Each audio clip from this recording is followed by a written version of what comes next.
अनाया हमेशा से ही रात में अकेले घर लौटने से डरती थी। उसकी दोस्ती का जश्न खत्म हुआ था और अब वो खाली सुनसान रास्तों से अपने अपार्टमेंट की ओर बढ़ रही थी। हवा में हल्का कोहरा था जिससे स्ट्रीट लाइट्स धुंधले और झिलमिलाते दिखाई दे रहे थे। हर कदम के साथ उसकी तिजोरी सी धड़कन तेज हो रही थी।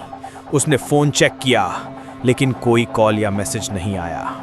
फिर भी उसके मन में एक अजीब बेचैनी थी, जैसे कोई उसे देख रहा हो। जैसे ही उसने अपार्टमेंट के दरवाजे के पास कदम रखा, उसे लगा कि कोई उसकी पीठ पीछे खड़ा है। उसने जल्दी से दरवाज़ा खोला और अंदर घुसी। घर में सब शांत था, बहुत ज़्यादा शांत। बैग फेंकते हुए उसने हल्की सी आवाज़ सुनी, जैसे कोई ऊपर से कदम रख रहा हो। अनाया ने खुद से कहा, यह सब मेरी कल्पना है, लेकिन उसकी आंतरिक चेतावनी बार बार फुसफुसा रही थी। उसने अपने कमरे की लाइट जलाई, लेकिन उसे लगा कि लाइट का झिलमिलाना सामान्य से अलग था। तभी उसका फ़ोन बजा। स्क्रीन पर एक मैसेज था जो किसी ने लिखा था, मैं तुम्हें देख रहा हूँ। अनाया का दिल एकदम रुक गया। उसने फ़ोन फेंकने की कोशिश की, पर जैसे ही उसने इसे देखा, दूसरा मैसेज आया, ऊपर तुम्हारे पीछे।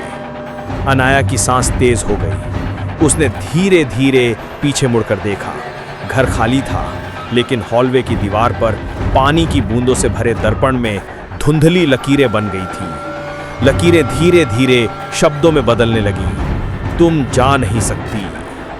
उसने तुरंत लाइट बंद कर दी और खिड़की से बाहर झांका।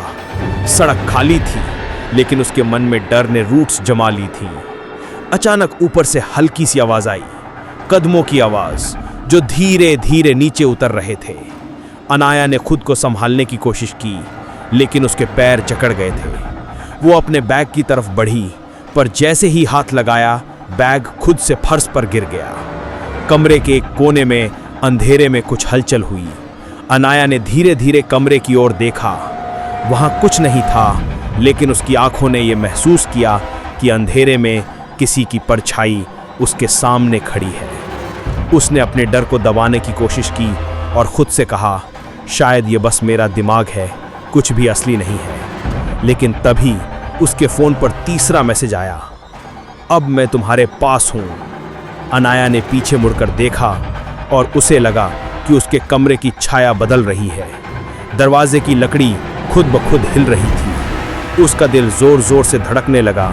वो तेजी से दरवाज़ा बंद करना चाहती थी, लेकिन उसके हाथ ठंड से जम गए थे। फिर अचानक लाइट पूरी तरह से चली गई। घर में गहरी अजीब खामोशी